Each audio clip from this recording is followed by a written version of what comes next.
believe it or not, my grandmother was raised by these people, and she was traded for flour and a ham bone.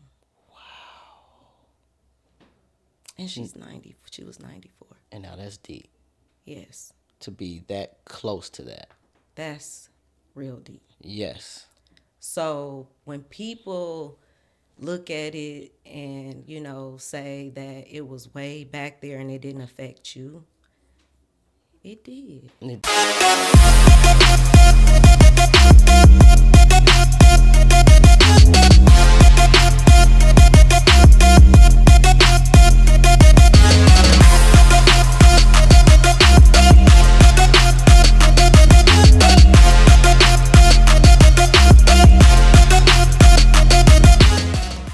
So welcome back to another episode of the What's Your Motive podcast. Today, I'm happy to say that I know this individual. Met her through my wife. She's an inspirational woman in the community right now. She does photography. She's an entrepreneur alongside her husband. And I'm just happy to be able to have her on because I want you guys to be able to see her story, see what she's doing, and reach out and collaborate and support her because she's allowed me to utilize her space. She's the owner of O Snap by Shell Studios and Photography. Thank you. Please welcome Rochelle Einsiedel. Einsiedel to the What's Your Motive podcast. How you doing today? I'm doing amazing. Thank you so much. I really, really appreciate you for pulling up to the pod. Been seeing you doing some wonderful things. I see you you and your husband are getting an award March 30th, 31st? Yes. Came through by total surprise, total shock. That's the one thing. You just do what you do like no one's watching because you just never know who's watching. Right. So that just blew our mind that we are getting such an honor. But we are truly, truly grateful for it, and we're pretty excited. And that would be for our roofing business, QRS Services. And we have actually been established since 2019. Gotcha. And we've been kind of doing it silently, like literally 99.9% of the our sales are referrals. So we've been able to not have to market it. So a lot of people didn't know that we were behind it, Right. but we were. Just recently this year, we're starting to be a little bit more open about it. Got you. Because we are doing it full time now. Got you. My husband was with the company for 22 years as a crane operator, and we talked about it and made that decision that, babe, it's time for you to do this on your own. Like, we tired of making them the money, but it wasn't all about that either. It's about the workplace being stressful, them not respecting your craft, and you knowing your skill. Yep. So it was just time for him to go, and we've are doing it 100% full time, and it's been doing phenomenal. Lainey is actually one of our bigger clients as well, so she sees the hard work. Got you. We do a lot of behind the scenes stuff that people don't know, but we love what we do, and we're not doing it for show. So. Right. And I want to stay right there before we start asking about your upbringing things. As we were talking about off camera, you guys do it together, and to be husband and wife and doing this together, like, how important is that for you guys to be working as a team and just collaborating in that respect? It's extremely important. As we were saying off camera, for your husband and your spouse to understand the hard work, the grit, the time that it takes, the way we treat our clients, and so hands-on with our clients, and knowing that dinner might not be ready that night at 6:00, or we getting fast food today. Just having an understanding spouse makes it so much easier. As far as when it was, just one of us being a full-time entrepreneur, it was you need to turn it off. Got you. But now that both of us are full-time entrepreneurs, we kind of get it, and we're understanding the balance. Right. I always say there's there is balance, but there's not balance because things come up so much. But I think that it's extremely important for the spouse, like being involved. We love working with each other. It's we sit in our office and we just crack jokes with each other because it's like we sit in this office and we teammates and That's what I'm saying. yeah, That's of course. crazy. Yeah, it's crazy. It's definitely crazy. We get on each other's nerves sometimes. I imagine. I could Yeah, because imagine. he be typing hard, like, oh my God. But, or I might, get to him. But it works out because things that I don't know, he helps me with. Things that he doesn't know, I help him with. And we Gotcha. bounce off of that. Like, either if it's with photography or it's with the roofing services. It's all about, you know, being each other's backbone. Right. Like you gotta have that. And there's no other, like, we trust each other Right. fully 100% in the business. Like, that's my business partner. Right. So And you know what I think is extremely like wonderful about this is the fact that like obviously you guys are married, so you got the matrimony piece, but to marriage together in a business, just shows the commitment you guys have to one another in general, Yeah. And like we were saying, a lot of times, sometimes you have one person doing some entrepreneurship things, and you have another person maybe working, and there may be this misunderstanding as to what's going on. You know what I'm saying? But like you said, you both understand it. You both have a passion for it. You both are locked in together, and I think it makes a lot of things more fruitful. Just like you said, your business is thriving, and that's basically predominantly off of referrals. Because like you said, you've been silent, but that speaks a lot to you guys' partnership, you guys' marriage, you know what I'm saying, Yeah. on top of being parents, right? Yes. So kudos to you. That's a testament to you guys' marriage. Thank you. I appreciate that. Yeah, it's definitely you have to have that teamwork. You have to have communication. Yes. You gotta be open about talking about finances. That is huge. You gotta trust your partner to know and be able to make certain decisions on what's right for the company and what's not. And when you both feel that there's an issue, to talk it out. Right. It's extremely important to be a unit when you're in the business. If you're not together, it's going to show outside of that. Absolutely. So you definitely got to have those tough conversations. And because Jason's skill set is more towards the roofing. So yes, I do all the behind the scene works, do the meet and get the Right. contracts and things like that. But I also got to understand when something doesn't sit well, and I'm thinking at it from a different point of view, but he's like, no, it has to be like this because that. Yes. So I have to either do that research myself, figure it out, or trust, but sometimes do both, so Right. you can still put that connection Right. together. And it sounds like you both heed to each other in certain circumstances, which Yes. is important. Yes, you know what I mean? it is. Because even though his skill isn't always in photography, I still talk out every single contract with my husband. I do. I need his input on it, even if I might not go with that decision. I still like to hear his point. Absolutely. Just because it's like certain things that I might not think about. You may not see. Or I might not see it. So like I might take some of the advice, or just work it out in that way. But it's good to have someone to talk to about that. Absolutely. Absolutely. Appreciate that. So tell us a little bit about your upbringing, where you're from,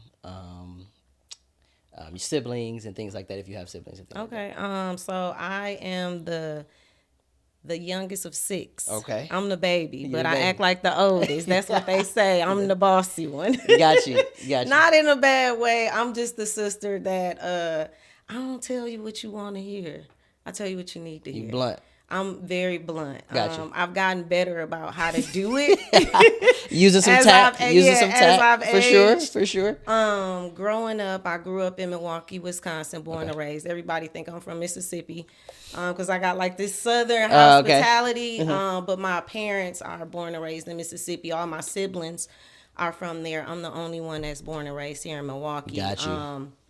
But I got those Mississippi roots, so I just love people. Got you. I love everybody. I don't care your race, ethnicity, who you love, none Uh-huh. of that. I just coming up in my family, we just loved everybody. Like Gotcha. my grandmother house, like an open door policy. Mm-hmm. My mom, her siblings, there's always an open door policy where you can just, come if you don't got nowhere to stay.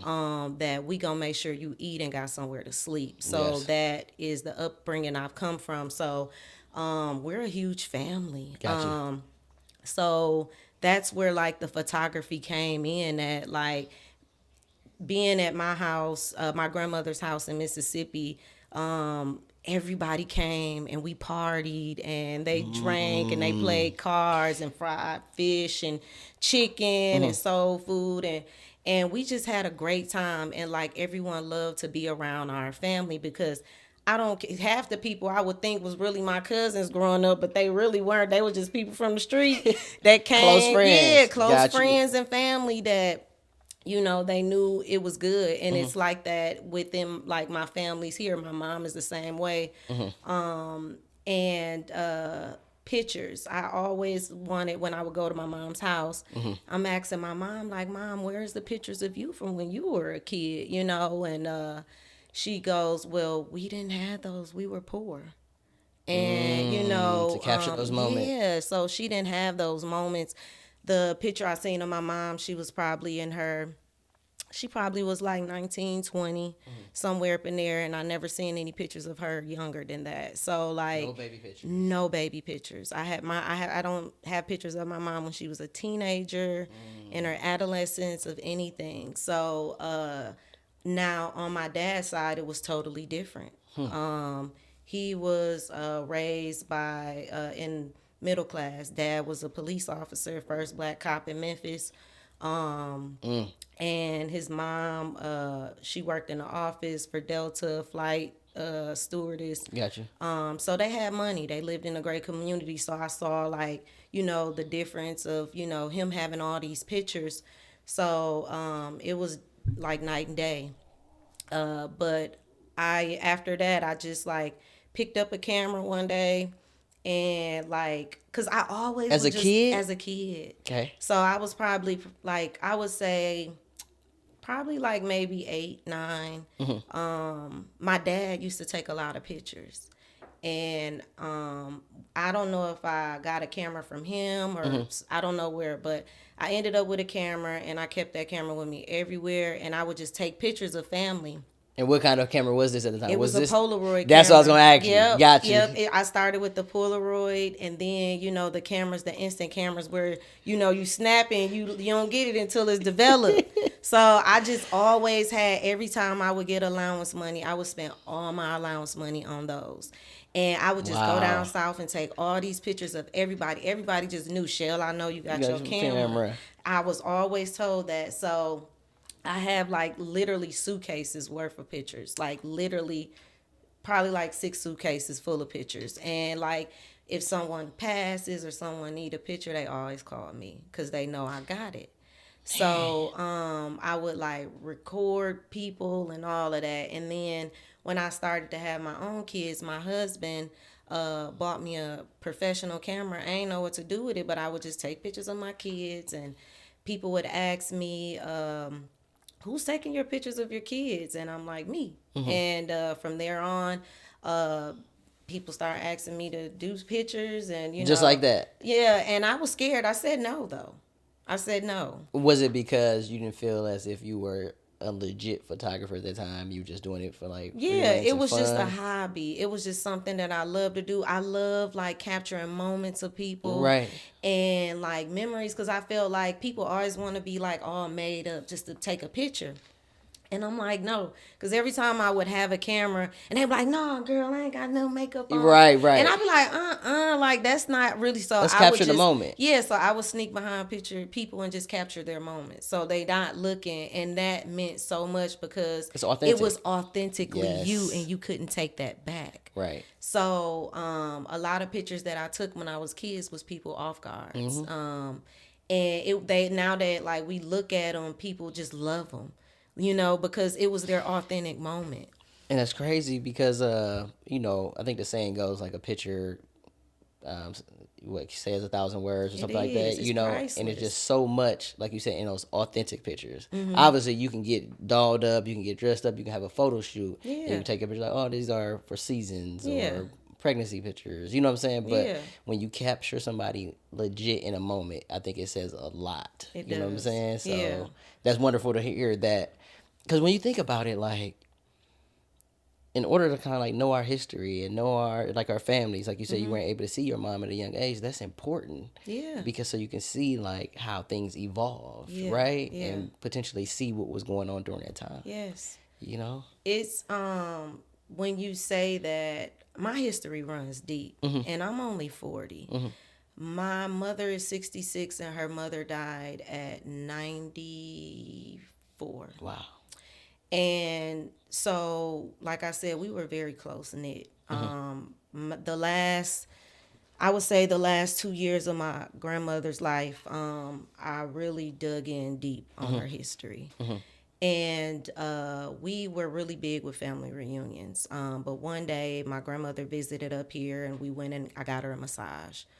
And we were talking, and I asked her, like, Grandma, have you, who's your mother? Because my grandmother was raised by white people, and believe it or not, my grandmother was raised by these people, and she was traded for flour and a ham bone. And she's 90. She was 94. And now that's deep Yes, to be that close to that. that's real deep. Yes. So when people look at it and, say that it was way back there and it didn't affect you, it did. It did. It did. But even though that happened, my grandmother loved this family. She was more fair skinned. So she worked in their home and she was raised by them and they didn't treat her wrong. Right. But my grandmother died not being able to read, write, or drive. She wasn't allowed to. So when Wow. she, History. yes. So because when I was asking her about, pictures of her, like even before she died, we still don't know if she was older because it took us a long time to even find her birth certificate. Right, because during that time, Because there sometimes was it was no midwife, yeah, record of them during yeah, that all time. that stuff was, and she was born by a midwife, and then she was end up being sold. Her mom was so poor that was her oldest child, and she told her, "I gotta do this for the family." Imagine that. Yes, Imagine that. yes. So after that, it's like I need this history. Like there's not enough pictures flowing in this family. So after that, she worked. They died, and she worked for their children. My mother hated that. My mother absolutely hated it. But we would say let her work. If that's her skill, she loved them. This, that, and the third. But it was just it was the point of having that history there and capturing those moments of like, I have so many pictures of my grandmother, and that's like when she passed 3 years ago now.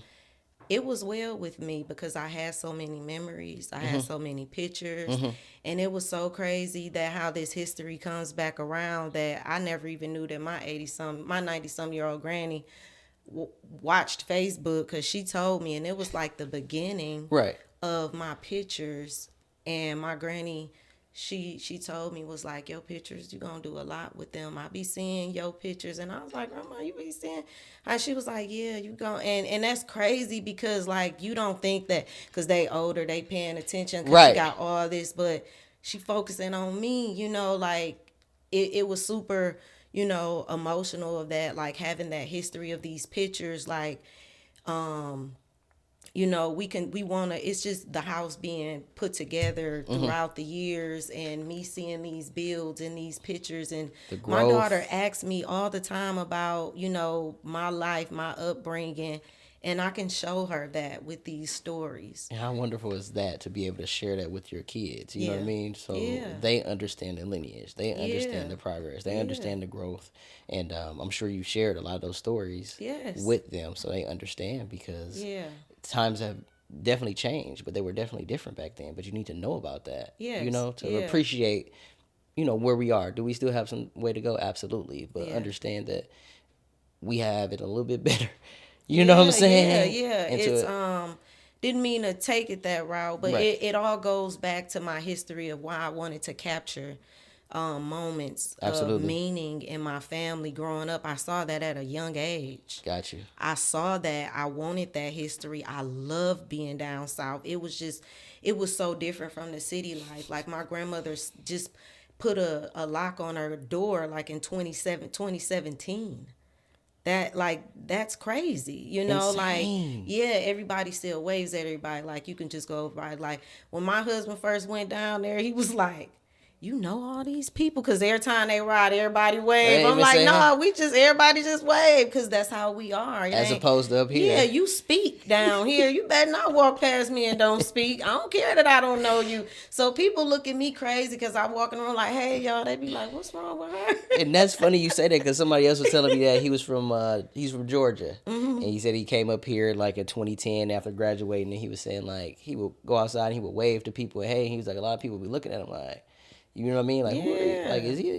is he the police? Like why is he Yeah, speaking to like we me? stare because we like, oh my God, you're gorgeous. Yeah, Like we ain't like, what's your problem? Like we yeah. speak to everybody, and like that stuck with me. Even though I'm not from down there, I spent like almost every summer That's what I there was gonna as a say. I'm kid. sure you were down So there in the I got summer. that culture. We say yes, ma'am, no, ma'am. We get up when somebody older than us. All of that, like, so that I think stems from people coming to me for business. Like my husband keep telling me, like, it's your personality Right. And that people drives. gravitate to. Yeah, they Absolutely. gravitate to, because I really just love people. Right. Some people be like, but I love people. Yeah, some people will be like standoffish to it, like, hold on, that person might be too nice, but it's actually, part of your makeup. That's who you are. Yeah. That's who you are. But that's, thank you for taking us down that road because I was wondering, what kind of inspired you in terms of your photography, and you just gave me the whole history, the whole rundown. Like,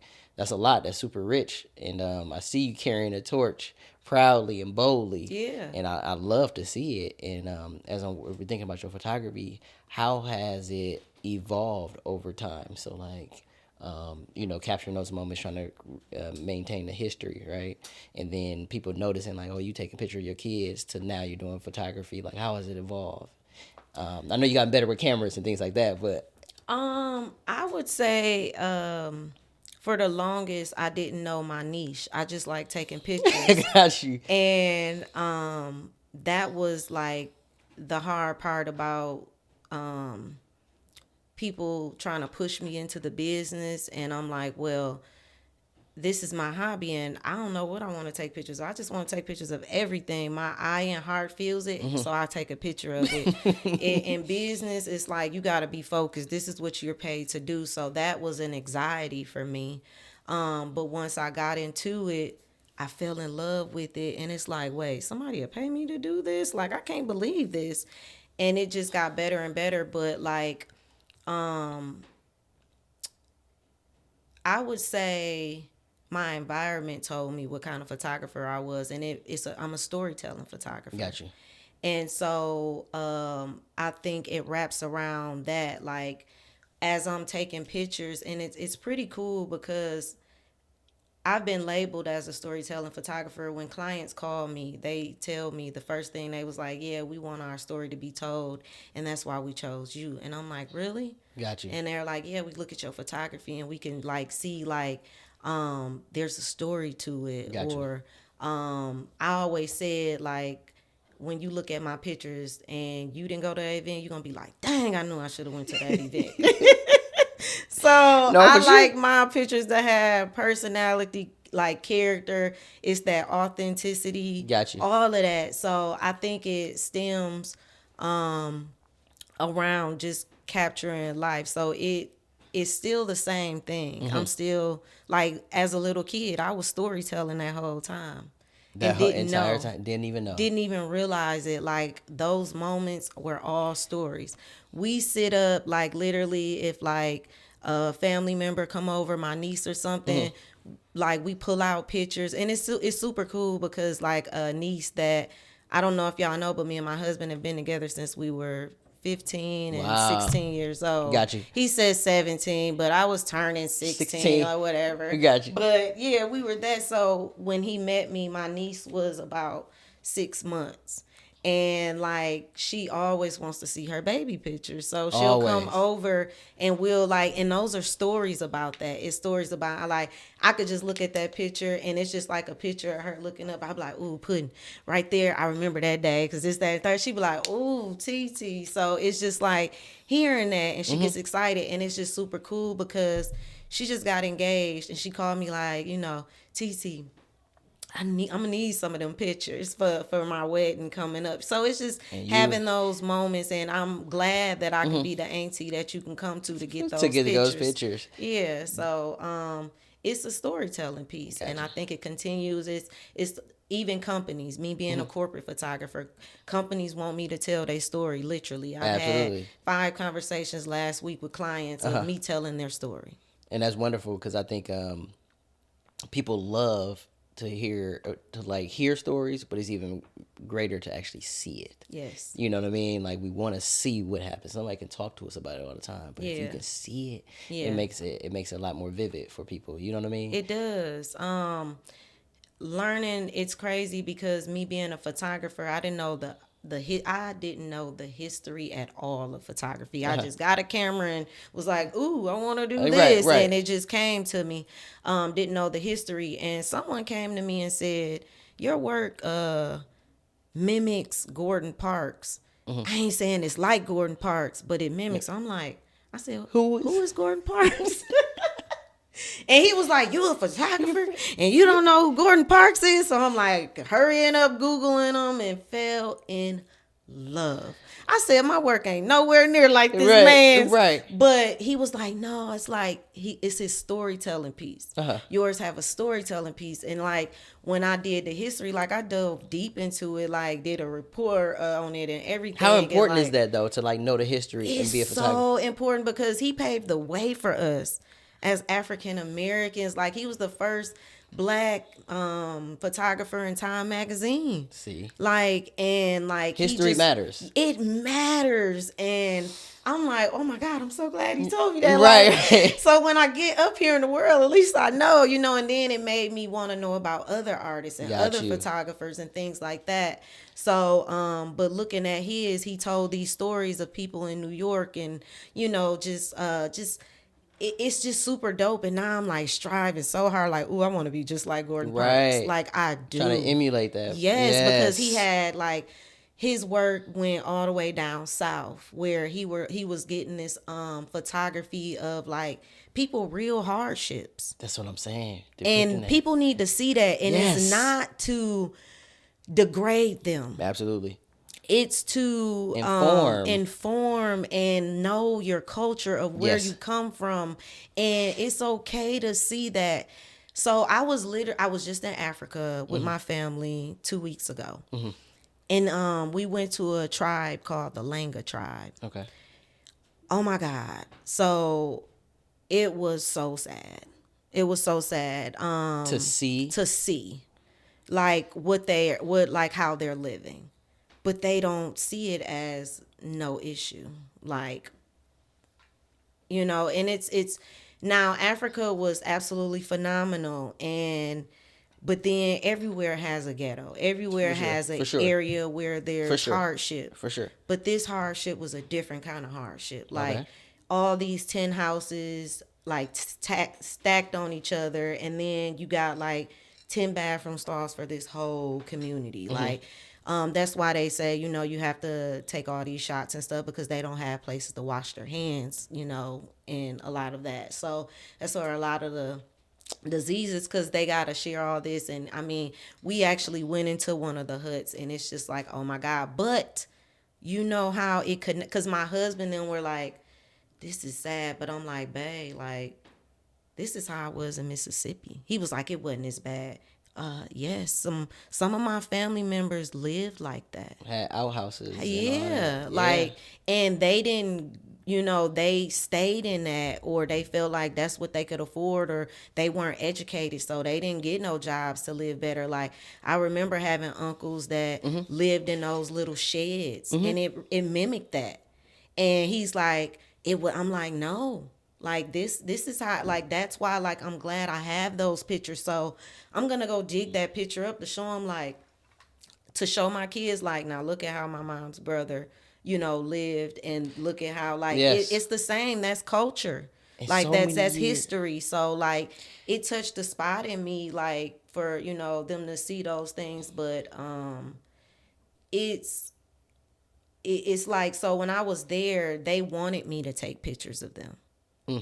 And I felt like, I don't want to, take y'all pride from y'all, and they're like, no, because it was just so sad. And they're like, no, they want you to take pictures. Like, they proud of where, So I'm like, okay, but even some, like, it just felt, I felt guilty in doing it. So people keep asking me, why haven't we seen these pictures from Africa? I want to see these. Like, I know these. And it's like, I haven't placed my heart You haven't there reserved it yet to to be able to put do them that. out there, Yeah. because there are a lot of sad moments that you see. And, like, I just haven't put my mind to Yeah. putting them It pulls out on there your yet. heartstrings to see people like that Yeah. because you feel bad for them, Yeah.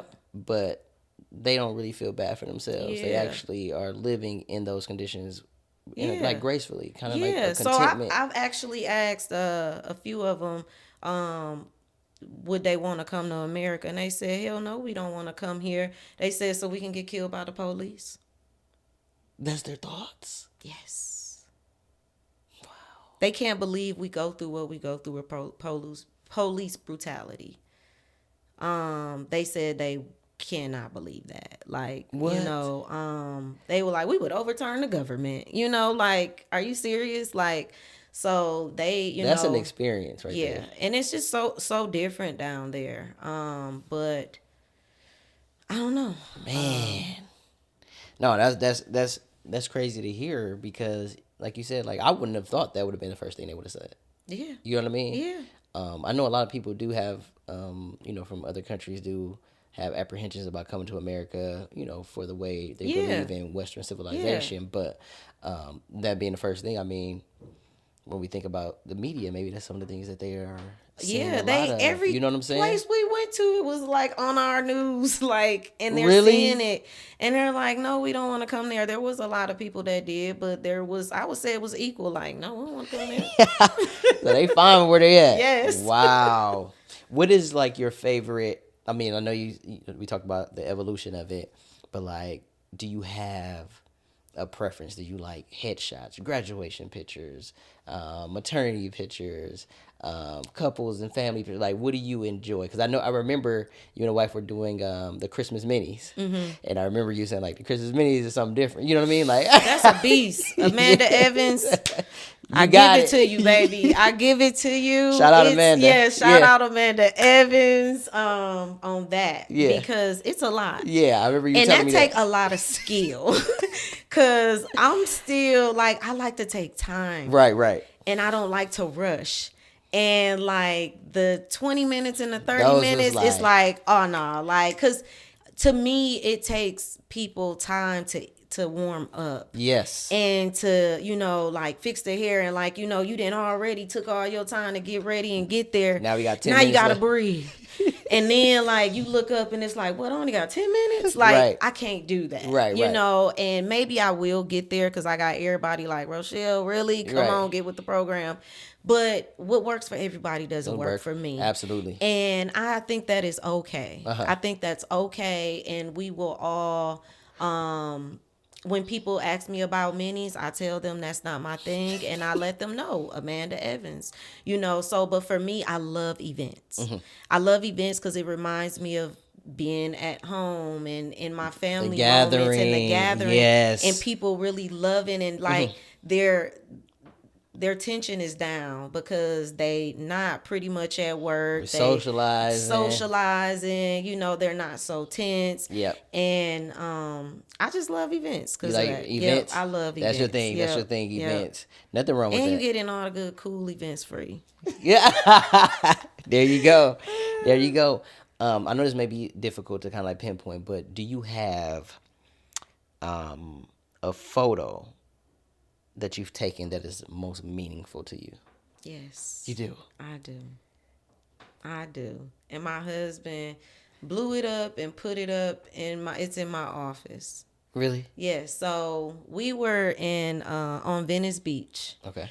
I don't know if you ever been on Venice Beach in California, but it is so busy. Gorgeous. It's beautiful, But but it's it's a busy. lot going Gotcha. on. Like it's a lot going on, but I love it. It's a lot of good chaos. Got you. Good chaos. Yeah, a Okay. lot of good chaos. And my son was like they got the skateboarders, you got popular people, pros and everything be coming over there. Then you got people roller skating and all these restaurants, and you got the ocean and Got you. just all of this and all this just going on, and it's just super busy, super loud, nice breeze outside.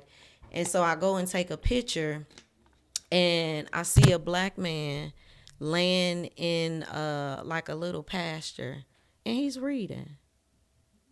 And he just laying there, and it's just like he's so into this book, and it just captured my eye, and I took that picture, and I love that picture. Wow. How Be- long ago was that? This was probably like maybe 2 or 3 years ago. Okay.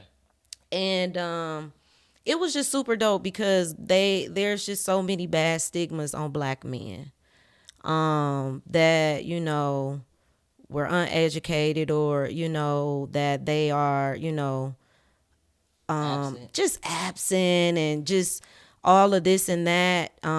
Even though he was by himself, it was just him in his calm state, and he was reading, and he was enjoying a real moment in his life, and not being this monster that black men are created to be. And how important is that to be able to depict a black man like Yes. that? Like, how important is that? Yes.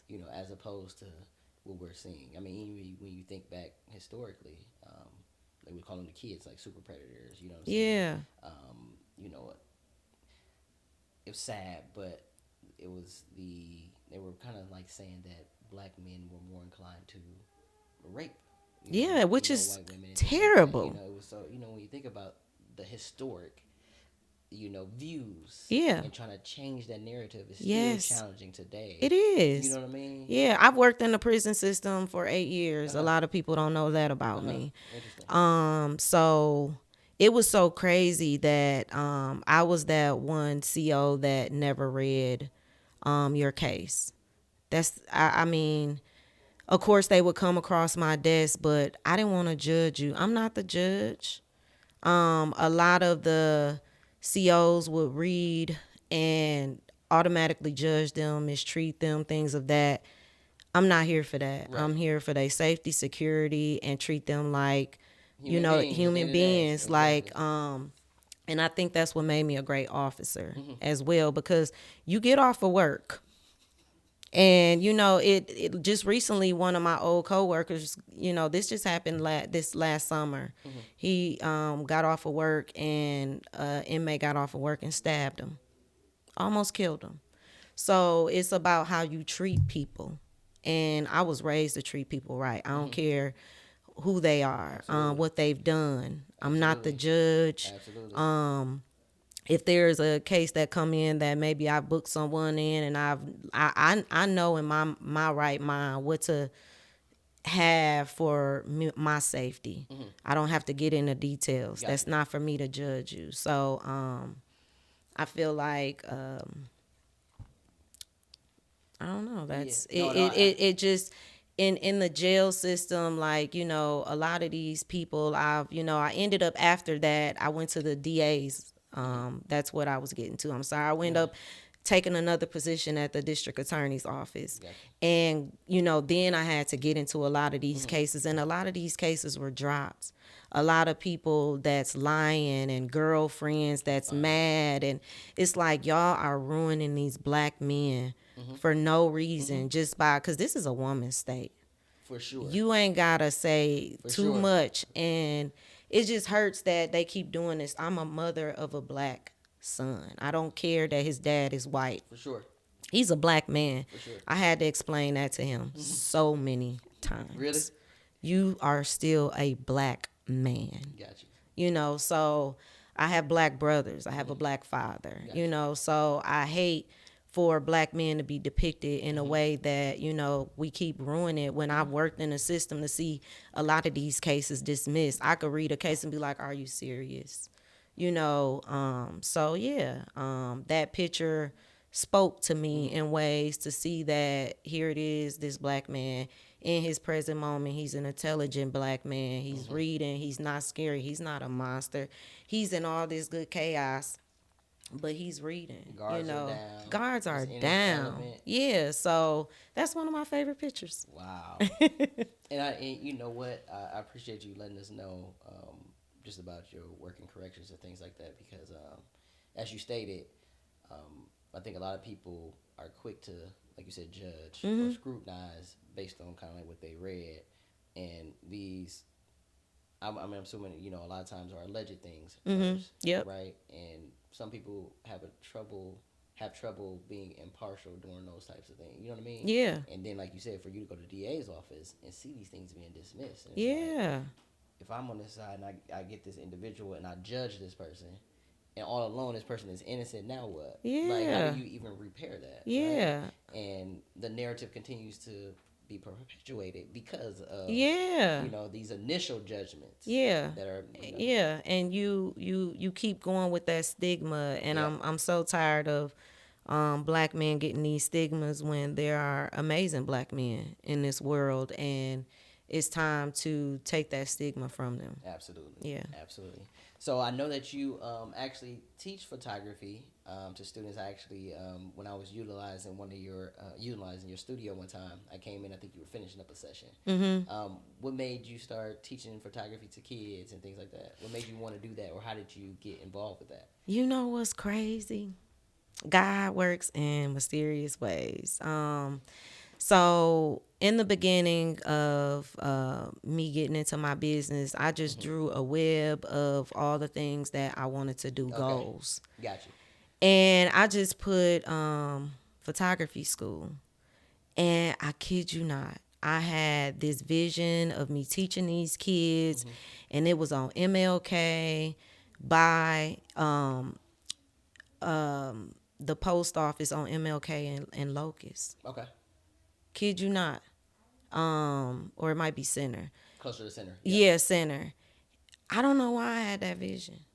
Now, when I was little, my mom we used to walk to Janetta Robinson building, and I think that's what, I kept getting that vision, and I just saw like kids being taught photography. Didn't know where, like, I don't even be on that side of town no more, so don't know why that vision kept coming there, right? And then so I went to Africa 2 years ago with some friends, and I met this lady at the wedding. She was with the group, and she just loved me. We fell in love. Her name is Mama Dow. Shout out Mama Dow, with One Dow, with 19 group home. Ophelia Speaks, that's the group home. Okay.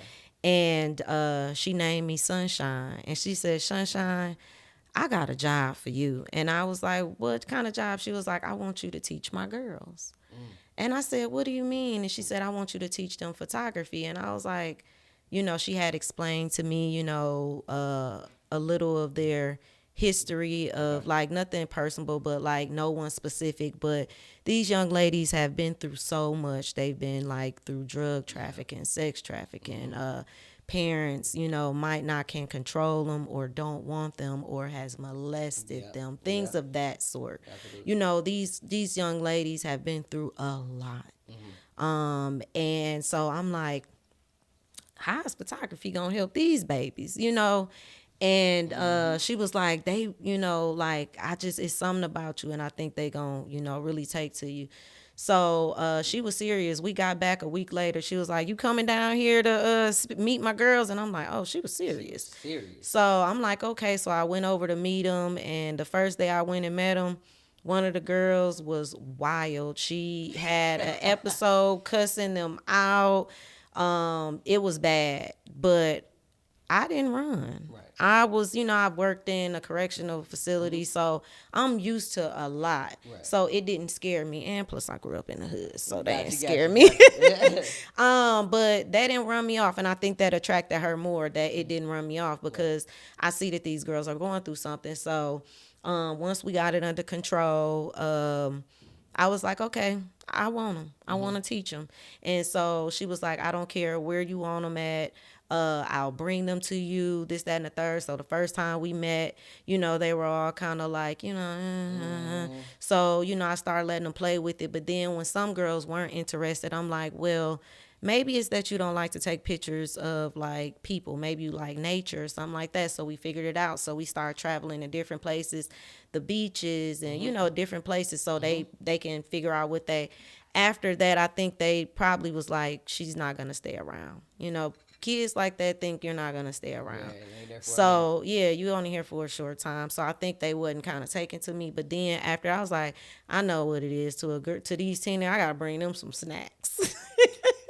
So I brought them some snacks, and then we started like they started loving on me, and I started like loving on them, and I would hug them every time I go and hug them all, Right. and give them that love. I bring it's my daughter, consistent. yeah, I bring my daughter with me so I can know like my daughter can play with y'all too, Right. like So it just became phenomenal, and it's been a year already, and I can't even believe that.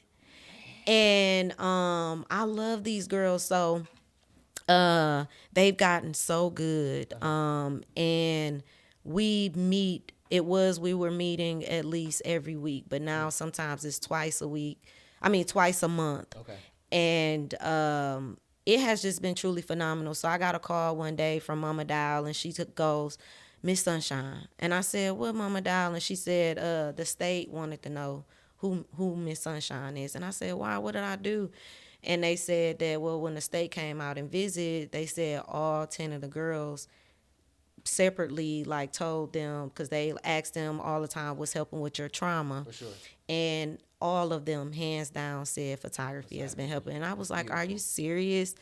And the goal was, she wanted me to just, she likes to let the girls do different stuff so she could see. So she wants them to eventually author their own book and Gotcha. have their own photos Gotcha. instead of getting stock photos. She's got her niece coming in. They do podcasts, and they podcast is dope. Really? They're practicing. I don't know if they went live with it yet, but it's really, really super cool. Like just talking about like all kind of they interviewed me once.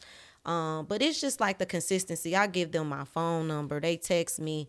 Yeah, I've talked to, she lets me check them out. If I see that one, I had talked to her and asked her, around Christmas time, all of them their family don't come and get them.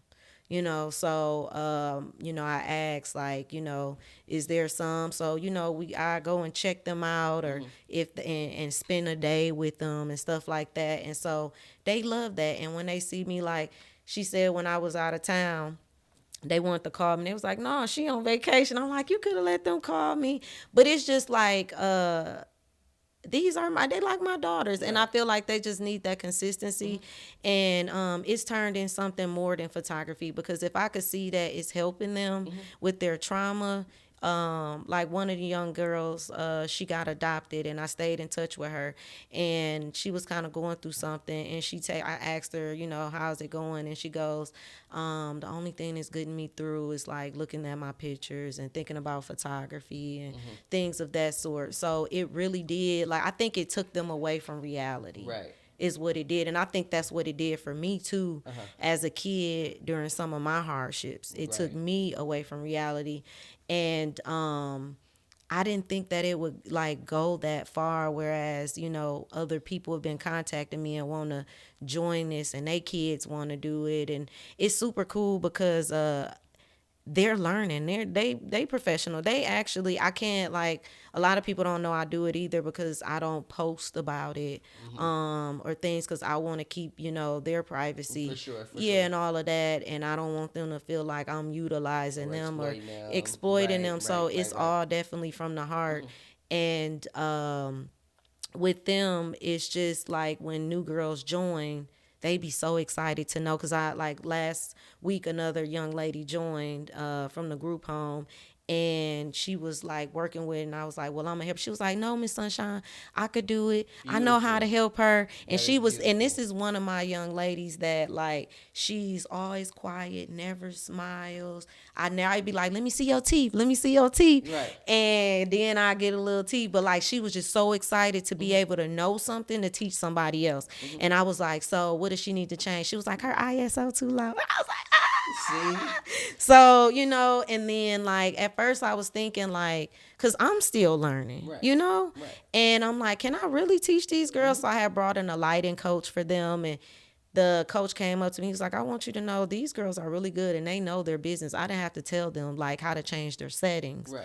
And I was super proud of that because that's good for them to know and grow from that. But it's been super dope. And shout out to my 1-9 girls. No, for sure. Shout out to I them. love them. They And I are super dope. They and all I got good personalities. and I want you to know that, like, how, like, important that is, like how inspiring you are, especially for those kids. Like you said, a lot of them don't get a lot of consistency based on Nope. the things that they happen, shunned from their families, given away, abused and things like that. And we need to continue to pour into those kids, Yes.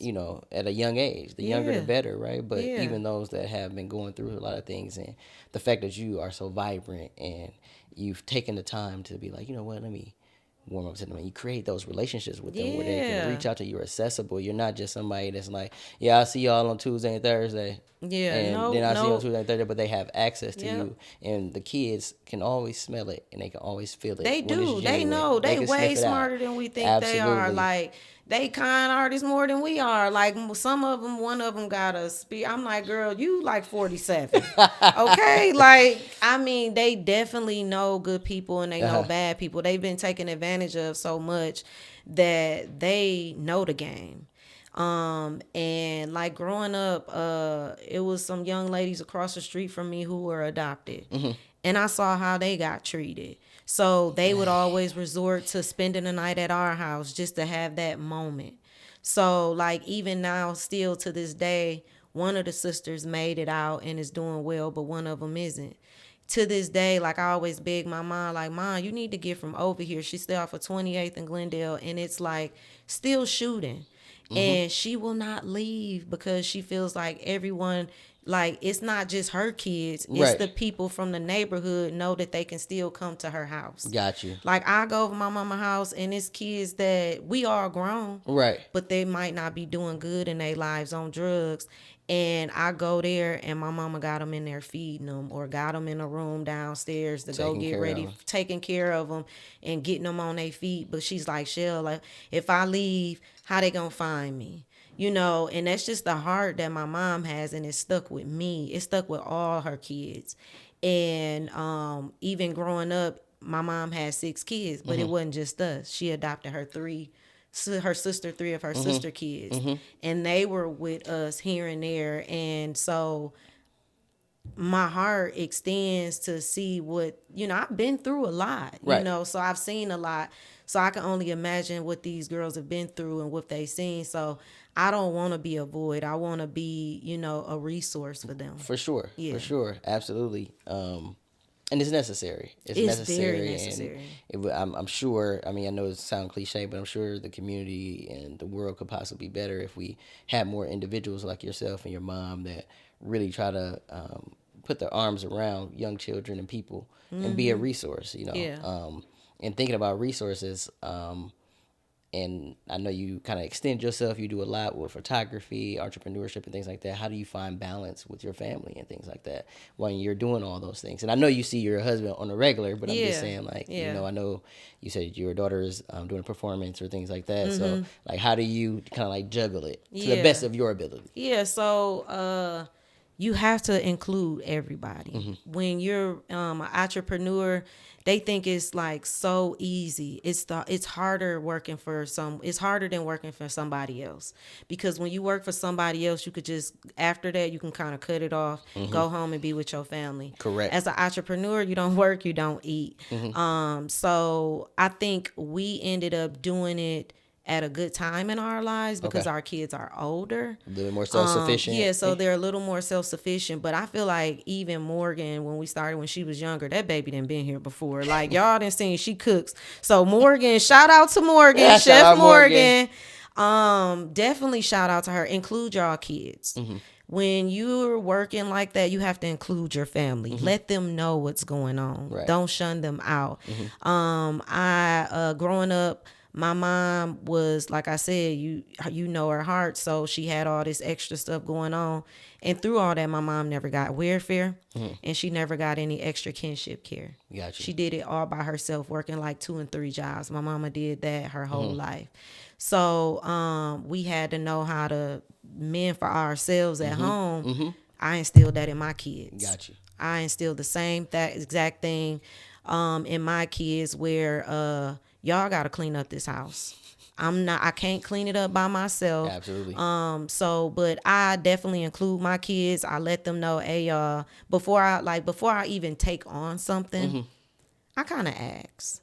In my mind, I'm like, I'm doing it. But then I'll be like, well, let me check to make sure first, hubby, baby, are you okay if I take school? Because when I go to school, I'm all in. I'm going to be frustrated. I'm going to be getting on y'all nerves. I ain't going to be able to cook every day like that. Right. So are you up for this challenge with me? Absolutely. I never do it alone. Absolutely. Are you up for this challenge with me? Because it affects everybody. Yes. So even I do that with the kids. Hey, Okay. Morgan. Hey, Jordan. We having a family meeting, y'all. Inclusive. Yeah. Love it. Love it. I'm starting school. So on Tuesdays, I can't do this. Jordan, you might need to take your sister to practice. Got you. So are you able to do this with me? Every Tuesday from January to May, are you able to help me with this? Yes. And it's like, okay. And I don't only include, like, even our in-laws. They are included. Got So that whole network. and everyone doesn't have that. Absolutely. But I've been blessed enough to have everyone be inclusive, that I feel like we're helpful. My husband and I help everybody, so I feel like they're paying it back to help us. So we're definitely blessed in that way. But to work efficiently, you have to include everybody. I tell them kids, look, tonight y'all on your own, or I'll prep and be like, look, I'm prepping this. Tomorrow y'all put it in the oven. Got you. But it helps that Morgan is a chef, because she be like, Mom, don't worry about it. I'll cook on Tuesdays. Beautiful. I'll cook today. Beautiful. Or something like that. So that definitely helps. And it helps that, like, they stay on their chores. My kids do chores every day. Got you. I don't play. I had to do chores every day. People be like, your kids clean every day. Every day. They get off on You gotta Saturday and contribute Sunday. to this house. You have to, because it gets out of control. Yes. And when the house is messy, I can't function. I can't function in that no mind, messy. I'm in It's like, disarray. it's in disarray. Like, Everything has a place in the home. it has a place. It has a place. And, I've been teased about it, like, dang, you like a drill sergeant. But it's not in a drill sergeant way of, like, I'm mean about it, but they know, like, you just function better that way, and then you know where everything is. But it just helps the house flow when everything like that. So, keeping up with the laundry. I don't do my kids' laundry; they do their laundry. My husband, we don't have man and woman roles. He helps clean. Yep. I clean. Absolutely. He do laundry. I do laundry. Absolutely. If, like, it's a day, I'll cut grass. He cuts grass, but I don't like him to cut my front grass. That's my my That's that's my therapy. okay. Like I like, I just like, and he be like, let me at least do the back, cause you got people think I'm doing like, but that's my therapy. Like I like the edge. No, I got He you. don't edge. I got I have to do you the got. edging. It's just something about it. That's It's what like you I enjoy listen it. to my music and I You edge, just and I lock had these in. certain lines on my grass. You So lock in. yeah, so That's the artist in you, though. yeah, I think it Yeah, is that's the like artist in you. and growing up, my mom and her mom, they were all about their yards, so it instilled in me like I want the outside of the house looking just as good as Good as the inside. inside. Yeah, Yeah. so it's all with like it's yeah, I get it might be my artistry, but so I instill that. I include my kids in all of that. I talk to them, let them know they get to work with me. I take them to work with me. They see how hard it is. Like, what I be, going in and out packing. Sharika, your wife, you see how hard it is with Absolutely. all this equipment. And so like the kids, when I get home, sometimes Morgan or my husband will have me a tub brand, or Beautiful. and that's just like, oh my God, thank y'all so much, or babe, don't worry about dinner tonight, Yeah. and it helps, and it's vice versa. I do it for For him, sure. and it's just like it's just good to have a team. You have to involve everyone. Especially to be able to do that. And then Yes. the fact that you're so inclusive that you ensure that your kids are involved, Yes. it shows that you're not only raising them, but you're training them up. And Yes, that's you what we have should be to. doing, Yeah, right? So yeah. even if, I know you said you got the flack for like being a drill sergeant, but at the end of the day, we should be training them anyway. Yes, because they got to be out here on their own and be prepared, because this is a cold world. Right. And I want you to be able to know that if you can't work for nobody, you could do it for yourself. Absolutely. Because even working at the sheriff's department, I struggle with endometriosis, and it was like really debilitating on my body, and I would go to work hurting and was too scared to even call in, because that's if I call in, that means somebody got to be away from their family and cover my shift, and I hated that. So after a while, I just started suffering with it. But then I had this young lady, one of my coworkers, tell me stop doing that, because they're gonna fill that seat when you die, and they're not gonna care. And We she talked was about this. absolutely You she and I was talked about this. absolutely right. Yep. And she died of cancer, and they gave her less than a second of moment of silence. And I Yep. said, she worked here for 32 years. Yep. You and I talked about that when, Like, one of our yeah. first times meeting. We Like, talked are about that. y'all serious? Like, Officer Cologne was one of the best officer I had encountered. And they didn't make it a big deal at all. And she had, Everybody's expendable yes. to them.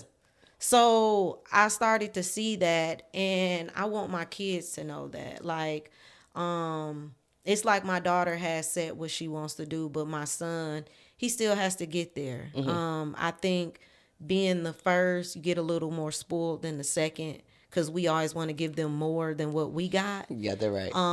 You But got that yes, right. No. yes. Privileged kids. Yes, Try to he's give a little privileged. I feel like boy. Right. I mean, he be late for work because he's the boss's son. Like, if you don't get to work, Right. but then that taught us something. We can't be his manager, so we put another manager over him. Right. Got you. Because that started to create argument every day. Him and my husband would come home arguing about that being a son, and why don't you get this and that. Yeah. Whereas we don't want them to butt heads and hate each other, because that's not what we doing. Right. So we ended up putting another foreman over him, Got you. and this foreman getting in his tail. And it's like, okay, so that ain't your daddy. So it is you, son. You're the common denominator. Got you. You got to figure it out. You got to lock in. Yeah, so it's easier not to manage your own child, because yeah, you ain't You coming heard to that? work, you getting docked. Yeah, so yeah, and we're living and learning, and then they see, and then we share what's going on. Like my daughter, she's involved in my QuickBooks. Got you. She's to that point. Like, Gotcha. I need you to know, because she, comes down, oh, you want to be involved? Yeah, how about you be management? You can do my reconciliations. Gotcha. I've taught her how, like, my own tax lady once didn't see an error, and my 14-year-old found an error. Caught it. Yeah, so Beautiful. it's like them being involved to see, like, y'all think, we ain't doing stuff. We're doing stuff constantly, every day. Like, Gotcha. this, it involves, like, I'm not just clicking a camera. It's all this behind the scene. See. Are we gonna owe the taxman? And they be like, why y'all gonna owe the taxman? And this. So we tell them, growing up African American, we do not talk to our children about finances. It was like taboo. It is. And then so we grow to mess up our credit. And not to nowhere am I downgrading my family by any means. It's all for training and all for knowledge. For sure. We didn't have, and it's because it wasn't taught to them. Yep. So getting these credit cards in the mail and maxing them out and paying a minimum, I knew in my heart that wasn't right. You knew it wasn't right. At an early age when I told I'm not getting this, right. So it was just managing that, and then yes, being around my husband family at an early age, them being white, I learned that they talk about that in their family. Openly. They talk about death like it ain't nothing. Openly. So it ain't no arguments. Every time I be like, Mom, I don't want to talk about it. When I'm gone, I'm just gone. Shell. Why are there so many, and I'm sure the viewers don't know, why are there so many secrets in the black family? I don't know. And that's historical, and I don't know what it is. But this one lady, I'm glad you went there. This one lady came to MATC to do a talk, and it was called Post-Traumatic Slave Disorder. And I think it starts there. It had to be something from years and years and years ago, because she even mentioned that, so for example, if we go into a conference and someone starts marveling and raving about our kids, we be like, you talking about this little nappy head boy? Right. You know what I'm saying? He did that, you know what I'm saying? But a Caucasian person would be like, oh yes, we've done this, he's great, or whatever. And she said that was attributed to back then when they were trying to sell their, when they were getting sold, they would, to diminish the value of their kids, like, oh no, this one ain't good. Oh my goodness. And it's ties to now, and I'm like, because they do that. People still do it. I'd be like, why do y'all do that? Isn't that crazy? Even in my family. How hard is it to accept a compliment? Yes. It is like that. Growing up, you have to teach people how to treat you. Yes. Even family. Yes. You have to. Growing up, I had an aunt. I loved her to death. Mm-hmm. She just had a foul mouth, and I loved it. She called the kids out their name, but it was all love. All love. If they allow you to do that with their kids, that's fine. When I had my son and she'd be like, come here, little motherfucker. And I'd be like, not mine.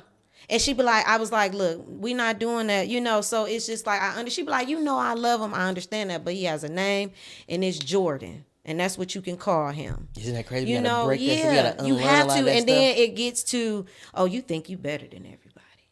And it's like, no, but let's break this history, because I don't want my son to think that's okay. Let's unlearn some of that stuff. Yes. Let's be respectful, but understand that Big Mama and Granddaddy them might have got it wrong sometimes. Yep. But we carry that on. So when you just said that, that's crazy. Yep. Because it has to be tied to some of those things. It gotta be. And that was, again, years ago, it's still here within the fabric of who we are, unfortunately. That's crazy. Yep. That's crazy. So another spin to it really quickly, photography, right? I'm sure you get a lot of referrals and things like that. And I know we were talking about how, sometimes you'll be like, no, I can't do it. I got to refer you to such and such and such and such. Like, how important is that to be able to create a network or have a network of individuals that are in the same field? And yeah, it's competitive, but it's also like, no, we in this together. It's a network. If I can't do it, I know Amanda can do it. Yes. If Amanda can't do it, Sharika can do it. You know what I'm saying? Like, how important is that? Why is that important? It's extremely important. A lot of clients that has inquired with me, they could even show you. If I cannot do it, if they tell, because I feel like I'm known as the events photographer, Amanda is known as the wedding photographer, Sharika is everything. Like, she does, all of that. Recording, so yep.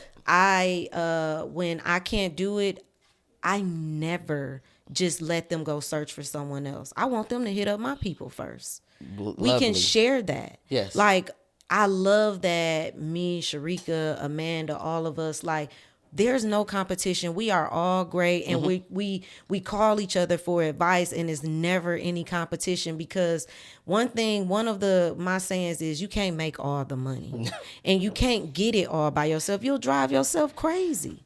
So why would I not refer them to somebody else? Why send them out on a chase to go look for someone else when I know somebody can do that work for them? Oh, you need somebody with video and photography? Right. Oh, Sharika got you covered. Right. And we've already talked about that. Like, I know what Sharika wants. Like, oh, she wants smaller weddings or Right, something right. like that. So when they say it's a big wedding, oh, I'm gonna send you to Amanda. Right. You got something small and intimate? Oh, I got Sharika for Right. you. You know, things like that. Why would I not? And I think that's the problem only here in the Midwest. It's crazy because when I go other places, it's not like that. I heard you're not the first one to tell me that. No, it is not. Like, I've traveled, and I think for me, I've been totally, totally blessed to see this on a more corporate and on a bigger level of what it can be. I've been to conventions and I've been interviewed by Nike, Google, Paramount Pictures. Beautiful. And I've met other photographers that come to me and tell me, oh, they share their whole business plan with me. And like, oh, you should do this there. Or, if you have some work in Vegas, I could help you. Or if you got something out there, shoot it to me and put your tag, put a number on it. You ain't got to get, and how disheartening is that to know that you can go elsewhere? Yes.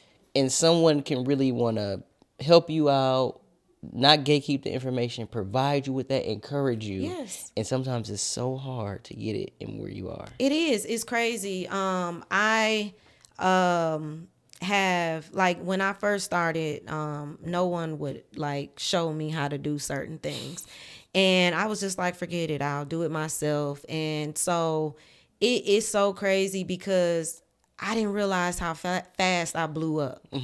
I didn't see it until everybody, like, I really didn't see it until Google when I introduced myself. And they said, oh, we know who you are. And Beautiful. I said, you know who I am? Right. That was super duper dope. Right. Google, come on now. Come on, I'm for from sure. That's a 28th big and win. You're Glendale. right. So I thought that was super cool that For they sure. knew and they heard about me. And so seeing it on a bigger level, to be able to just, I don't know, these young ladies would come up to me and say, like, I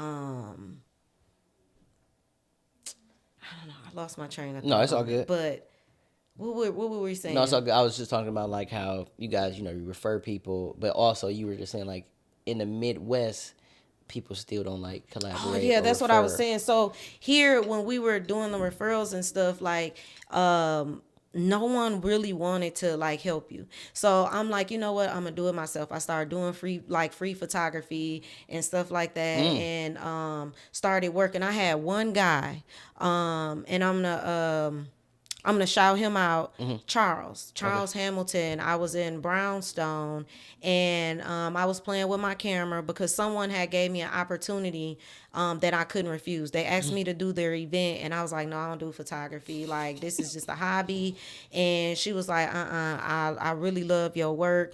I know you make a lot of money at your job, but I'll pay you to be off your work for one day. I said, really? She said, and then give me a number on what I didn't even know what to charge her, so Right. I didn't want to do it, so I just threw a number out there, a stupid number, and she paid it. And I was like, really? So after that, I had did it, but I had did all my photos in auto, like, because that's all I knew. And so this one guy saw my work, and he was like, what you shooting on? I said, what you mean by that? And then he was like, you shooting in auto? And I was like, I guess. He was like, if you learn how to shoot it, man, you will be cold. And I was like, what is that? So he kind of showed me one of the buttons, like, you do this, you do that. And I'm like, oh, that's just too much for me. So I tried it a little bit, and I'm like, oh, that picture look good. And then, like, I started to play with it, did some research on it, started studying it up and playing with it. That's why I was asking people to do it for free, because I was practicing on it. And then from there, he started to help me. He was like the only one. He's the one that told me about the light. Gotcha. Like, I'm practicing with this light. You want to hook up the light with me? So it went from there, and I started to practice more with him. And once I found out these gizzards and gadgets, I started to love it more and more and more. But then after that, I had another photographer here continue to shoot my work down. And I asked these people for constructive criticism, but there's a difference between constructive criticism and always downing your work. So I was like, And then from there on, someone told me, was like, the reason why he's downing your work because you just started and he could see your growth.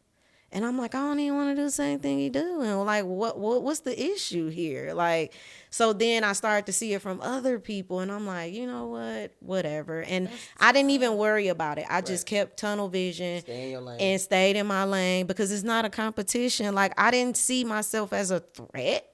Y'all, I was still in auto. You're new to this whole thing. And then from there, people started to book me. I had my first big client, which was Sojourner Truth. Okay.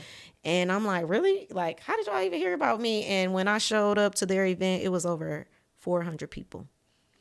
And I had a ball. I had so much fun. And from there, I needed to learn how to do business and make my business flow. Like, I'm a professional at the end of the day. Like, I love great customer service. I'm all about it. So I want my clients to go through that same seamless process. So, I had did pictures with Amanda before, and I'm like, Amanda, your process was so smooth. Like, how do you do it? And I loved it because Amanda had no problem with sitting down. And I was like, look, I'll pay you if you, sit down, do a consultation with me. And she did that. And that was super cool that she felt that there was no competition. And I'm like, Amanda, you need to offer classes for this. And I'm not saying that I'm the one that gave her that, right. But no, I hear you. After that, like, we start, and that's where I met your wife at that. And I'm like, yeah, Amanda, we need this, because it's people out here that's not wanting to show nobody. Like, you could be that GOAT. So that's, when she started to show stuff like that. And then I started to get into more of these business classes, because I want to run a real business. Right. I'm not trying to have a hobby. Got you. So it just kind of grew from there. And I just started to, the people that didn't want to show me, now they asking me. But you know what? I tell them. And that's beautiful. I don't keep because it. There's no. I am no gatekeeper. Beautiful. I feel like the reason I'm going so far in my career is because I don't gatekeep. Every person that runs into me that got a business, I tell them about every piece of advice I have, everything I know, where to get it. Yep. The programs I went through, who's giving out grant money, that I found out. Because at the end of the day, I can get them all this. They gotta go get it. They gotta go do it. They gotta go do it. And I feel truly, truly in my heart, what's for me is for me. And if it wasn't for, like, I it's too much out here to share. What else? Why would I hold in that information? Yeah. Why would I hold it down and keep it in secret when I can just provide it? I don't know. I know a lot of times people always say that, they want you to do well, but not as better than them, unfortunately. Yeah. But it's sad because, like you said, there shouldn't be any competition. We can all take photos. Yeah. And we all can share in this. And we actually can create a network. That's the goal. So that is extremely the goal. So when I go to these big conventions, I've been blessed enough to hit up quite a few of them, and they're next level. And a lot of people don't know about them. And it's, the DEI program is up in the air, but once you've got those relationships, a DEI ain't gonna matter. Right. Because you've already formed what you needed to form. You showed what you can do. Why would they go somewhere else? Absolutely. Because of a certificate. But people don't even know about these things because people are gatekeeping. I've been approached by one of my niece's friends, and she was like, that's crazy, because when she was telling me about her having a business, a daycare, and I'm like, oh, did you know about this? She was like, that's funny because I've seen you at awards with my own cousin, and she'll never tell me. Every time I tell her, ask her, well, how do you do this, it's always something else. And it's like, even for me, like, I even set up stuff in my family. Like, we have a group chat, like, hey, y'all, I got all these resources. Y'all, we need to have a family meeting so I could give y'all these So I can resources. So I share. could share with y'all, because out of my siblings, all of my siblings are entrepreneurs. All of them. All of them. So to me, I feel like there could be easier ways they can do things, but they're scared because, like, and going all the way legit is hard. It is It's work. expensive in the beginning, For sure. and hard, but at the end of the day, it matters, because a lot of black businesses don't grow is because they don't get their finances together. I've been blessed to have phenomenal mentors. I was going to ask you about that. I'm Yeah, glad you I went there. have phenomenal mentors that, like, gets me together and let me know what's what, even as far as my financial aspect of knowing, like, I wanted to just pay somebody to do my I know. bookkeeping and all of that, because I'm like, this is just too Much. like, who got time for this? And so when my mentor sat me down with this financial shout out Chantel, I'm not sure what her business name is, but this is a black accountant, CPA. She was phenomenal. She said, yeah, you could pay me, but not after you learn. You're going to sit here and you're going to learn how to do it yourself first. She said, I could be robbing you blind. She said, that's what's wrong with us African Americans. Y'all always want somebody else to do the work. You know, that just hit me to the core. For a lot of reasons, in terms of even me trying to do the podcast and stuff like that. But that's why we try to keep it in house with myself and the wife. But I do, like, outsource some stuff, and I am, you know. At least we could do it. We can't be skilled at everything, Right. but it's good to even just have a little knowledge know of it, how. especially the money. Know how. Especially the money. No, for sure, for sure. Because that's what we all, like, look at all these stars, like, doing so good, and they all owe taxes, Right. because they expected somebody else Yes, to do handle it. But shout out to Chantel again, because I'm so glad she told me how to reconcile, even as far as not downgrading at all my old tax accountant, but sometimes it's just a knowledge thing. She handled our personal taxes for so many years. We're trying to put business on her too, and that might not be her cup of tea. Thing, right? So we had to eventually go over, but me learning to reconcile, I'm seeing that error. If Chantel didn't show me about, I'd have just went off like, oh, she said that's right. Right. So that sent, like, the things that this black accountant showed me made me know this accountant ain't doing something right. Gotcha. And it's time for me to question it. And it's time for me to move on, because this has happened too many years in a row. That, yes, you're phenomenal at personal, but when it comes to business, unfortunately, I got it's no hard feelings. I got to do what's best right for me. So shout out to her for not just allowing me to pay her.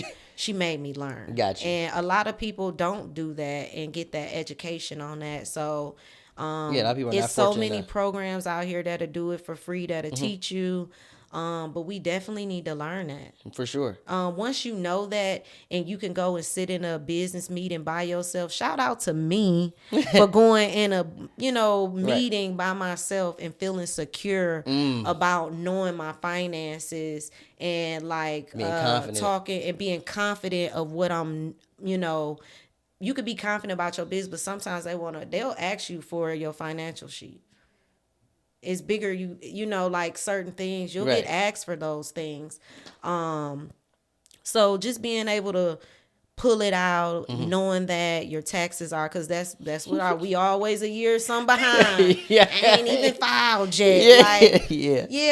Like I had to, like, I have I even instill it in my the contractors that work with me, a lot of people say, well, you teaching him too much. He might take everything and leave. Well, that just might be what he would do. But that just, I don't, I want to let them know how to run their business too, because if your business running well, then mine gonna run well too. I ain't got to worry about you like, look, I got to go to court because my taxes were Yeah, behind. exactly. So I have to let Jake know, my videographer Jake, when I pay you, that ain't all your money. Right. There's a cost of doing business. Yes. How much did it charge? Did you use for gas to get here? How much did you that? Like I said, Jake, I'm gonna be sending you a 1099 at the end of the year, so you gonna owe money. So yeah, it's just giving them Right. that knowledge. Yeah, I have a young individual working for me, but it's just like him, like I'm teaching him up too, Which makes sense. because I need Joe. Because at the end of the day, your employees, just like big companies got to worry about them, small companies got to do that too. And I like to, treat my employees and contractors in a way, like, of course every contractor, but I'm taking him under my wing to For know. sure. You sending the elevator back down. Like, this is what I know, but I'm going to send it back down Yeah, so so you can have like this I information. tell him, like, every time I pay you, you need to take at least 20% of that money and put it in a savings account. So when you do owe that money at the end of the year and they say, hey, you owe 5,000 or this, that, and the third, you ain't gonna be like, oh my God, where am I coming with this Right. money? By that time, you got 6,000. Got you. So you just be like, oh, I ain't even remember Yeah. having that. So you Here throw it you in go. there, you keep that 1,000 and you keep going Keep up. rolling. Keep it rolling. And we need to keep that with other businesses. Like, they feeling like, because I ain't gonna lie to you, in the beginning, they like, how I'm like, this all my money. This all my What you mean? It's all my money. Right. And it's just like, oh man, I this ain't know. all my money. So it took me to really get hit with that first big tax bill. Like, I owe all this. This ain't all my money. What you mean I owe all this money? Like, Right. I don't, like, so you just gotta think about that stuff. And people thinking it's just like, clicking a button and this, that, and the third. Like, no, it's more to that. It's a lot more and, investment. People get, when you tell them your number, and it's just like, I'm not mad. You just not my target audience. Absolutely. Some people you gotta be confident in that and stand firm with that too, because Yeah. I know that could be sometimes an issue, like trying to figure out what you're worth. You know what I'm saying? And then people like you take it or you don't. So two last questions. Have you ever thought about doing your own or putting together your own convention? And yeah, I'm gonna start with that one. So like doing your own convention or creating like your own network and directory of photographers.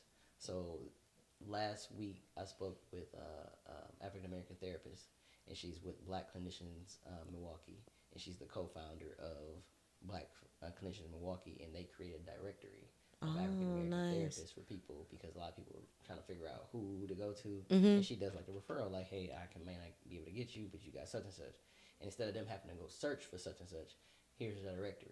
Have you thought about Definitely. or a directory? So I've definitely thought about like a networking. I tried to put something out there for a networking class, but I think honestly there wasn't enough thought process in it of who my target audience was, because a lot of people looking at me as, you're a photographer, you can't teach me about business, and I'm in the restaurant business, So if like, even though I'm a photographer, I could still teach you how to network, how to get certain business relationships and things of that sort. So it's all about what I've learned. And when I went to other states and went to these conventions, like I told you before, those young ladies that I met, like, gave me that whole business plan. They have that, where they have, so they're like, yeah, they even told me. So I was kind of, and I kind of do it on like the referral system of, I got my people, and this is who I refer, and I know they're going to be professional and all of that.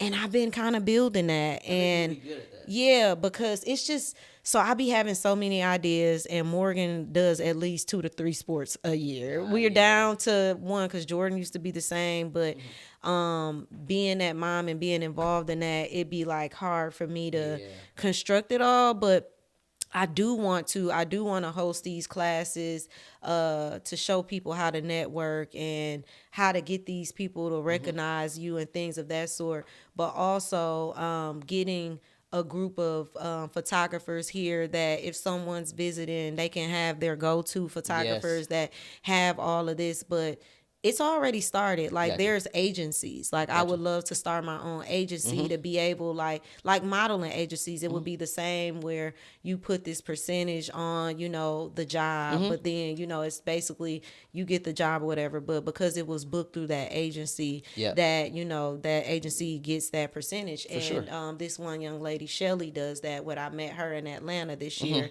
at a convention, and I actually was supposed to give her a call. I'm glad you brought it up because she was like, "Yeah, I'll share you how I do mine, and you can start yours in Milwaukee." Just saying. Just like that. I'm just So saying. I have thought about it a lot. It's just putting certain things together. Yeah, for sure. And getting with the right people. Yeah, because it is, and then it's kind of like sectioned off. It's like a man versus women here. Like the girls stick together, but the guys don't want to show us nothing.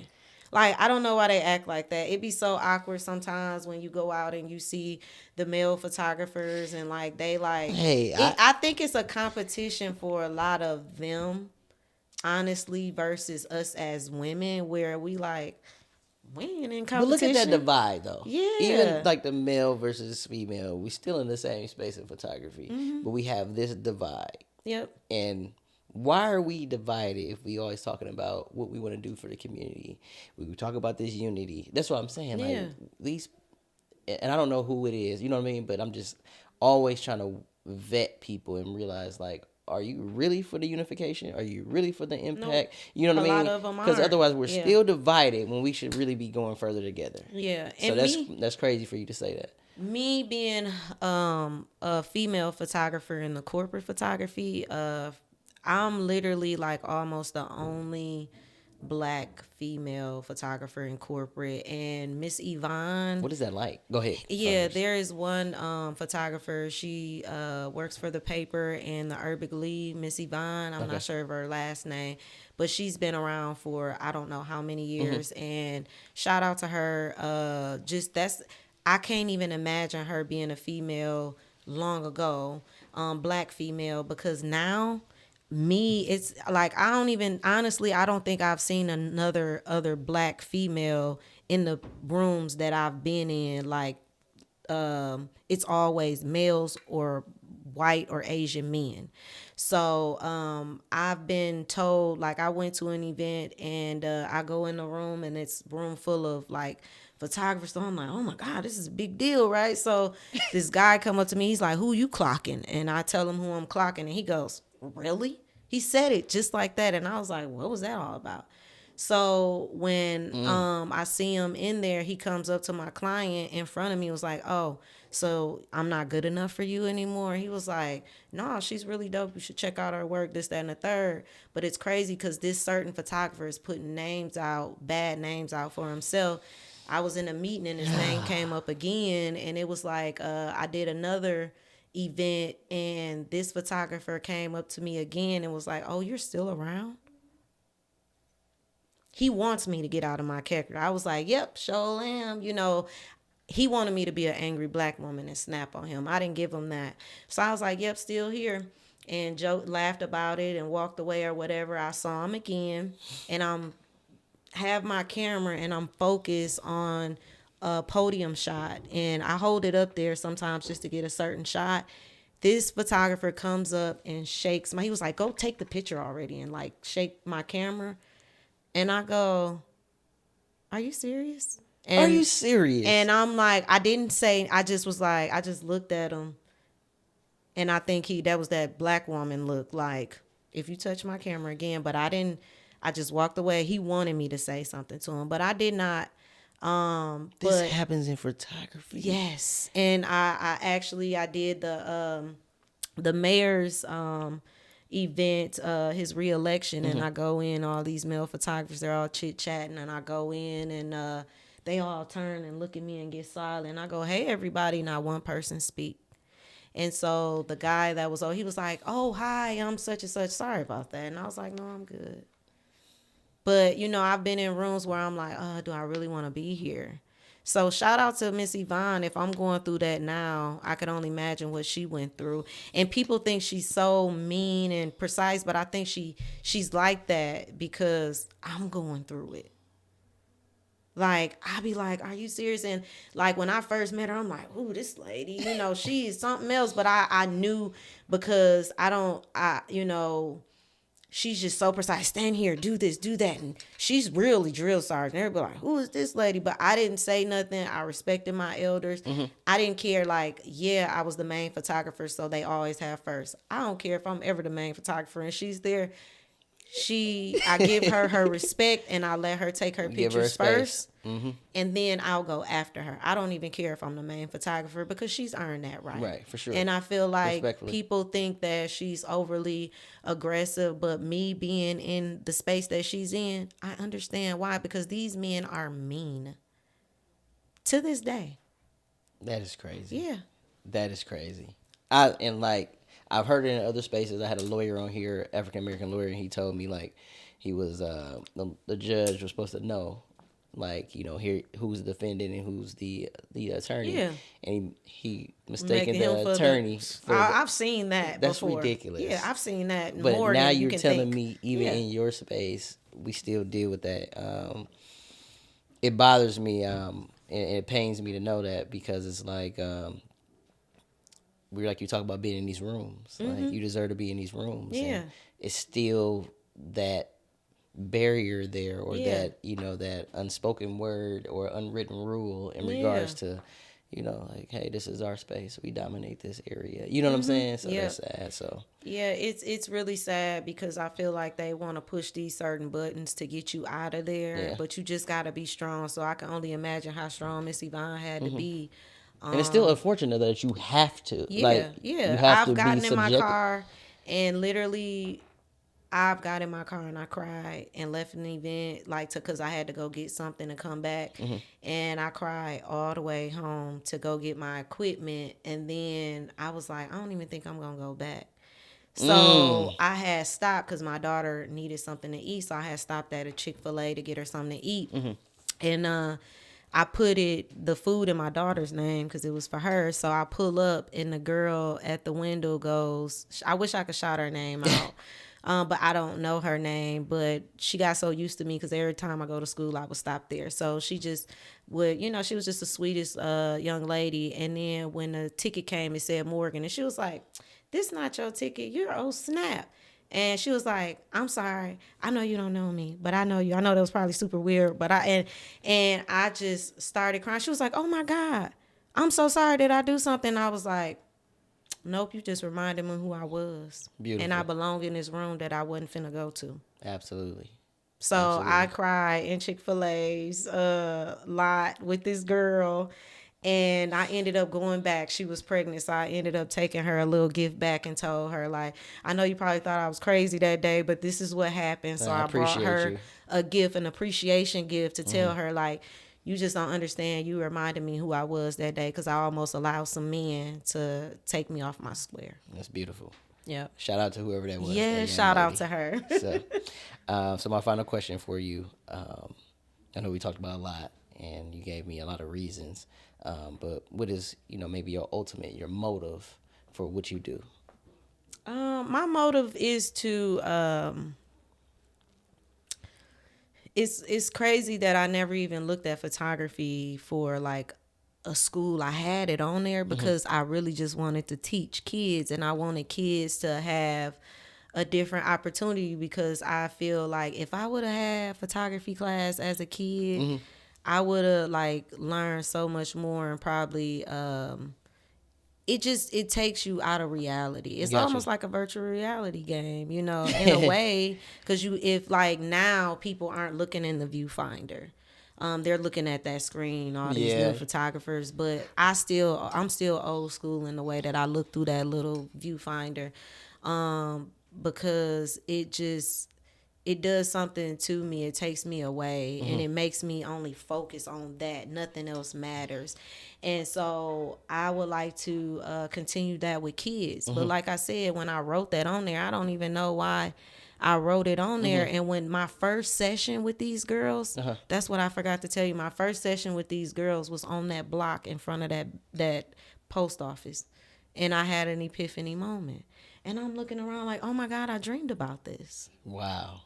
It's coming full circle. So I would love to have a training facility for underprivileged kids. Like, I don't want it to be that your parent can't afford it. I want it to be some kids that possibly didn't have this opportunity that could have it. Right now, the struggles that I have is having equipment for them. I let them use my equipment that I go make Yeah, I money remember with. you telling me that. Yeah. And I have a few of my old cameras, but I'm working to get like some grants, because why shouldn't my kids have good equipment too? We work with equipment that's not working, or something's broke down, and so I just feel like kids from the community, the low class communities, are just given anything. Yep. I want them to be able to hold a. They get to play. I let them know. I talk to them. This equipment y'all holding y'all hand about $8,000. Right. Okay. Right. You need to respect my equipment. Right. It's no reason that you shouldn't be able to hold $8,000 of equipment in your hand, because you're responsible. Absolutely. You got to teach them how to appreciate things and respect it. So why can't they? They've showed me that they know how to handle this equipment, and they're very, like, one student started, and she's taking it, and Iana was like, no, don't touch that camera like that. So they know to respect it. Like, if you break that, then we ain't got no equipment. Right. Right. And stuff like that. And they're, I want them to be able to have good equipment too. Because why they always gotta have hand-me-downs. Right. The remnants of stuff, right? Yeah, like, I want them to be able to be, because my daughter goes to Nicolay. And I'm at a football game, and I got my camera, and I'm looking on the field, and I see like all these kids walking around with the same exact equipment I got on. So I'm like, dang, first off, I ain't noticed they was kids. I said, dang, this must be a big game. They got all these photographers. Right. Because I'm seeing the equipment. I'm not seeing who's holding it really. So I'm looking, I'm like, are these kids? This is the expense.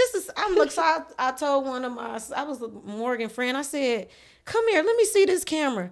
The same camera I got, same 24-70 lens, same 70. Those are $2,300 lenses. And they just walking around with them. And I'm like, oh no, this is too rich. So I'm like, I want my kids to be able to walk around like that and act like, they know how to handle this equipment. So I'm like, I asked this teacher, like, y'all just letting them walk around? It was like, yeah. I'm like, how do y'all get this? Like, donations and parents, giving us money to buy it. I'm like, because I could tell this not used. It was like, no, we get it new. I'm like, and that was a goal for my kids. To be like, able to have I want them to have new equipment, and I want to be able to get a school to teach them photography from the beginning, because it's really not all about photography. Right. It hit me when I saw other students teaching other students, and to see something come out of them, like, oh my God, I could teach somebody else, or Absolutely. just that teamwork. Like, two students in a class always arguing with each other, but now photography done brought them together. Yes. And like, now it's like, oh, I'll be your model, and then you be the photographer, and you be the photographer, and I'll be the model. And that brought them together. And that's the best way for them to learn. And it's just like, one of my students, she's not from the group home. She's from King High School. And she comes in, and yes, she knows they from a group home. She does not treat them different. And one of my other young girls, the one I said that don't really interact, they are inseparable. Like, she's brought something out of her that's phenomenal. Maybe she just feel like, well, these girls know my story or something, like, and I can't be myself. But she could be herself with the other young lady that's, ain't dealing with the same. So it takes her out of a reality of where she got to go home to. So it's totally heartwarming to, like, that photography took me there. Out of all things, any award, all that, nothing has mattered the most than to me being with these girls teaching them. It's so fun. That's beautiful. It's so fun. That's beautiful. Yeah. That's beautiful. Thank you for sharing, all of that, and just the fact that you ended it with, like, the main thing that is extremely rewarding to you beyond just being an entrepreneur and having a business and being in photography, but being able to teach some kids and pass that Yeah. along, and you see them, actually come along, and now they're teaching each other and working collaborative to each other.